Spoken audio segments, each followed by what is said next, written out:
Достар, сәлем, қайырлы кеш. Сіздерде чаттарыңыздағы кішкене белсенділік аздау, бірақ жекеге жазып, модераторларға мен өзіме жекеге жазып, жазған жұмыстарыңызды тексерткендеріңіз үшін мен өте қатты қуаныштымын. Және сіздерге бүгін біз таргетингқа шығаратын жарнаманың жалпы қалай болады, таргетинг жарнамасының ішіндегі тексттер, яғни жіберетін материалдар қандай болу керек, сол туралы айтатын боламын. Жалпы осы уақытқа дейін біздің тәжірибемізде де, бізге жіберген жарнаманың түрлерінде де жай ғана тауарға, яғни ақпараттық ретінде тауарды сипаттап жібере беретінбіз. Бірақ біз соңғы уақыттағы өзіміздің өткізген тәжірибемізге байланысты, соңғы уақытта өзіміздің жіберген ақпараттарымызға байланысты мына нәрсені түсіндік. Адамдарға тікелей жарнама өтпейді. Мен үнемі айтамын сіздерге, ал адамдарды таргетингта проблемасын, клиенттің, яғни проблемасын шешу арқылы жасалатын копирайтинг, яғни шешу арқылы жазылатын жарнама мәтіндері таргетингта 100% өтеді. Яғни қазір сіздерге осы арқылы жасалатын 5 түрлі жолды көрсетемін. Міндетті түрде қарап, мән беріңіздер. Себебі сіздердің әрқайсыңыздың жіберген таргетингтағы жарнамаларыңыз белсенді болу керек. Немесе тек қана Инстаграмда нативная реклама емес, Инстаграмда осы посттарды пайдалансаңыздар да болады, Кеттік. Жалпы біріншісі проблемасын шешу арқылы жасалатын копирайтинг, ол 5 жолдан тұрады, 5 сатыдан тұрады. Оның біріншісі назар аудартатын тақырып болу керек. Назар аудартатын тақырып ол дегеніміз, сіздердің жарнамаларыңызды көрген кезде адамдар вау деп қарайтындай, вау, мынау не нәрсе деген сияқты, осылай қарайтындай, эмоциямен қарайтындай бір керемет тақырып болу керек. Бірінші осы. Екінші ереже, клиенттің проблемасы, яғни сіздер клиенттің проблемаларын жазып шығасыздар. Бұл деген, қайталап айттым ғой, кәсіп деген екі нәрседен тұрады. Ол біреуге пайда келтіру және біреудің проблемасын шешу. Сіздер өздеріңіздің клиенттеріңіздің толықтай проблемасын білсеңіздер, оны сіз өзіңіздің тауарыңыз арқылы шешіп бере алсаңыз, яғни кейін нәтиже болатын болса, ол міндетті түрде сіздің клиентіңіз болады. Проблемасын шешу, клиенттің проблемасы. Үшінші, кемі 5 абзацпен артықшылық, яғни клиентіңізге сіздің өзіңіздің артықшылықтарыңызды көрсету керексіз. Мен үнемі айтамын ғой, нарықта сіз сияқты мыңдаған адамдар бар, енді солардың артықшылықтарын көрсетіңіздер деп. Осы артықшылығы осы, 5-еуін көрсетесіздер кемінде. Келесі этап бізде бағаны сату. Неліктен сіздің бағаңыз тиімді? Неліктен сіздің бағаңызды сатып алу керек? Мысалға, сіздің тауарыңыз OLX-та тұр 7.000 теңге, бірақ біреу 18 мыңға қою мүмкін, біреу 6 мыңға қою мүмкін, біреу 5 мыңға қою мүмкін, бірақ неге сізден ол сатып алу керек? Және келесі ең соңғы қадамы call to action, яғни бір үш сөйлеммен клиенттің дәл қазір сізден сатып алу керектігін көрсетесіздер.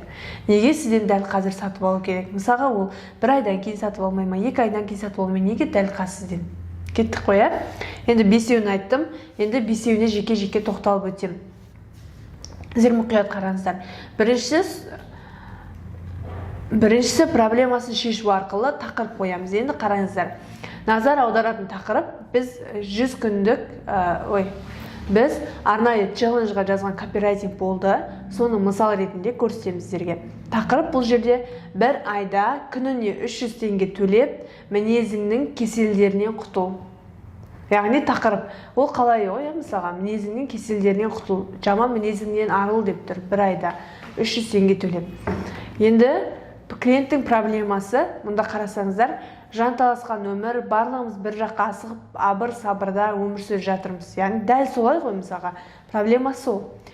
Алдымызға мақсат қоюды үйреніп, сол мақсатқа жету үшін әрекет етіп жүрміз, бірақ нәтиже жоқ.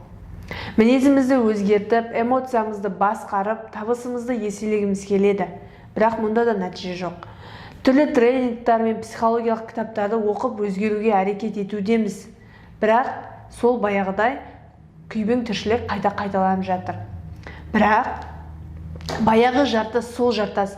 Біреумен ұрсысамыз, ренжісеміз, өзгеге ақыл айтудан шаршамай, өзімізге жауапкершілік артудан қорқып жүргенімізге қанша уақыт болды. Ештеңеге көңіліміз толмайды. Табысымыз еселенбек түгілі кері кетіп барады. Клиенттің мінекей проблемасының бәрі шығып тұр, иә? Осыны ойлап, денсаулығыңызда сыр бере бастады ма? Иә, адамдар, яғни клиенттің проблемасын біз айтып жатырмыз. Менекей мынадай болды. Енді тағы да осы жерге клиенттің проблемаларын қоюға болады. Мысалы, сіз тауар алдық, ноутбук алайын дедіңіз, дизайнер, мысалға бір нәрсе айтайық, біз дизайнерсіз, сізге ноутбук керек. Бұрынғы ноутбугыңыз көтермейді. Енді сіз дизайнерсіз.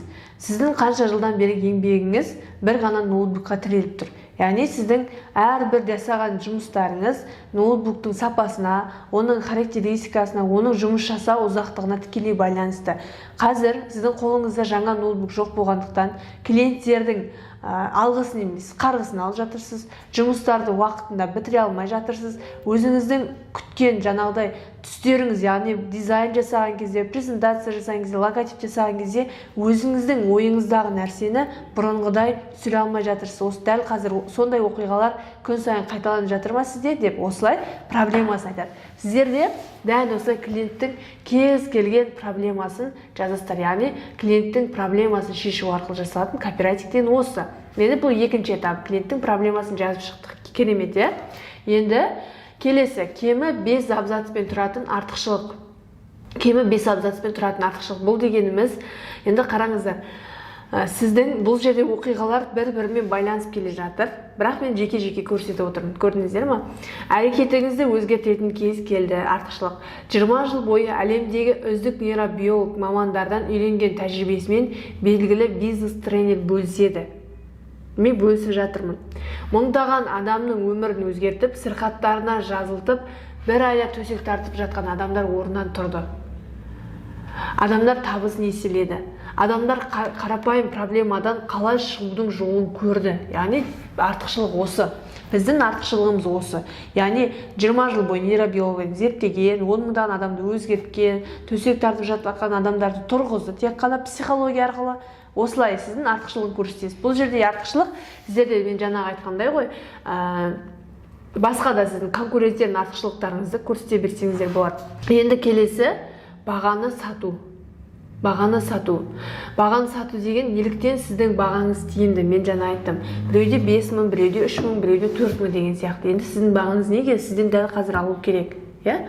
Баға күніне 300 теңге төлеп, 300 теңге төлеп, кез келген уақытта өміріңізге өзгеріс әкелетін сабақты көру мүмкіндігі туып тұр. Керемет, Енді осыны айтасыздар да, келесі этап бізде call to action, яғни бір үш сөйлеммен дәл қазір сатып алу керектігін айтасыздар.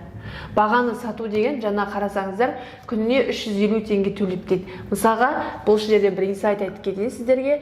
Сіздердің тауарларыңыздың бағасы мысалға 4000 теңге тұрады делік, оны қанша уақыт пайдаланылады, соны жазасыз. Немесе сіз массажбен айналысасыз делік. Сізде 10 күндік массаж, сізде ол 20 мың теңге тұрады делік. Енді сіз бұлай айтуға болады да, күніне 2000 теңге төлеп, 10 күннің ішінде остеохондроздан емделуге болады.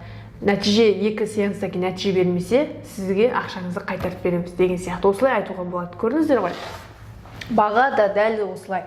Сіздер уақыттың ұзақтығына байланысты қоясыздар. Күніне қанша теңге төлегенде сол болады. Жалпы бір жылдық подпискалар болады. Подписка деген, мысалы, үнемі бір жерге жазылып қоясың, ол саған жаңағыдай ақша төлегеннен кейін белгілі бір мөлшерде ақпараттар беріп отырады. Ал сол нәрселерде айтады, күніне қанша теңге төлейсің дейді. Тіпті бағаны сатқан кезде былай да айтуға болады да, бір түскі астың бағасына, бір кешкі астың бағасына деген сияқты. Кеттік, бағаны саттық. Енді бір үш сөйлеммен клиенттен дәл қазір сатып алу керектігін айтасыздар. Енді қараңыз, ақпан айында 4 модератормен бірге 100 адаммен ғана жұмыс жасаймыз деп келістік. Толық ақпарат алу үшін, осы адамдардың қатарында болу үшін төменге номеріңді қалдыр, немесе хабарлас.